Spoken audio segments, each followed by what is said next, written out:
আসসালামু আলাইকুম আমার প্রিয় ভাই ও বোনেরা।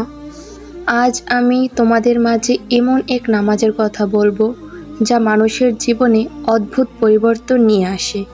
এটা হলো তাহাজ্জুদের নামাজ, যা আল্লাহর সবচেয়ে প্রিয় ইবাদতের একটি। কুরআন ও হাদিসের গুরুত্ব। কুরআনে আল্লাহ বলেছেন, রাতের একাংশে কুরআন সহ নামাজ কায়েম করো, এটি তোমাদের জন্য অতিরিক্ত ইবাদত হবে। সূরা ইসরা আয়াত ৭৯।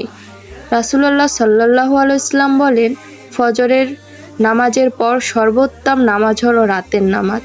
সহিহ মুসলিম। দোয়া কবুলের বিশেষ সময়। তাহাজ্জুদ হলো সেই সময় যখন দুনিয়া ঘুমিয়ে থাকে কিন্তু বান্দা আল্লাহর সামনে দাঁড়িয়ে যায়। এই সময় আল্লাহ বলেন, কেউ কি আছো? কেউ কি চাও? যা তোমার খুবই প্রয়োজন, আমি তা কবুল করব। তাহাজ্জুদ শুধু দোয়া কবুলের নয়, বরং হৃদয়ের শান্তিরও মাধ্যম। যে ব্যক্তি রাতের নীরবতায় সিজদায় পড়ে যায়, তার অন্তরে এক অনন্য প্রশান্তি নেমে আসে। তার চোখের পানি গোপনে গড়িয়ে যায়, কিন্তু সেই অশ্রু আল্লাহর কাছে অমূল্য। ইতিহাসে দেখা যায়, অনেক বড় বড় আলেম, সাহাবী, এমনকি সাধারণ মানুষও তাহাজ্জুদ পড়ে জীবনে কঠিন পরিস্থিতি থেকে মুক্তি পেয়েছেন। তাদের দোয়া কবুল হয়েছে, তাদের রিজিক বৃদ্ধি পেয়েছে এবং তাদের সমস্যাও সমাধান হয়েছে।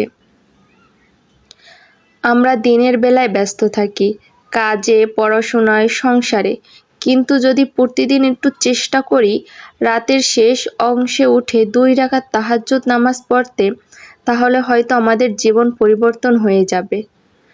আমার প্রিয় ভাই ও বোনেরা, তাহাজ্জুদ হলো ভালোবাসা, ভরসা আর কান্নার নামাজ।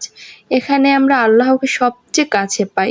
তাহাজ্জুদ আমাদের জন্য সফলতার দরজা খুলে দিতে পারে।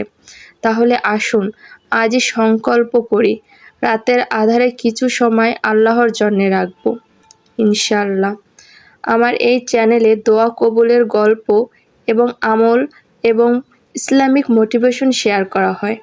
সবাই আমার চ্যানেলটিকে সাবস্ক্রাইব করবেন এবং আমার সাথেই থাকবেন।